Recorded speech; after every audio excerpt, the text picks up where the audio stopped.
Hey everybody, what's up and welcome back to today's video guys. And today guys, I'm going to go ahead and be showing you how to add custom fonts to your Shopify store. This is a very simple thing to do guys, so make sure to watch this quick and easy video till the very end and follow my steps correctly so you can make sure this works the same for you and that you can do this yourself. But yeah guys, let's get straight into it.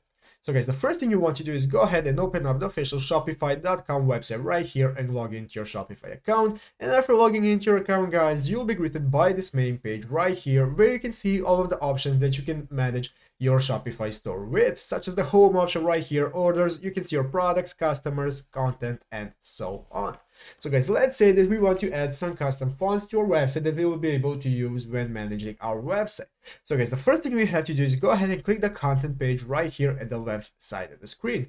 So guys, go ahead and click on content, and this will now open up this new meta objects option that you have, and you want to go ahead and select the second option that says files. Guys, now in the files option, what we can do is go ahead and upload the fonts that we want to use. But guys, for this to work, you have to have a premium account. So guys, let's go ahead and click upload files in the upper right corner. And after clicking upload files, guys, now we can go ahead and select Super Dessert. This is a font that I'm using, I have downloaded. Go ahead guys and select it. As you can see, I cannot upload it guys because I cannot upload this format in the trial plan. So what you have to do is have premium, and after that you'll be able to upload your font to your website. After successfully uploading your font guys, now you can go ahead and manage your website using CSS or some other option, and then you'll be able to use that font that you have uploaded.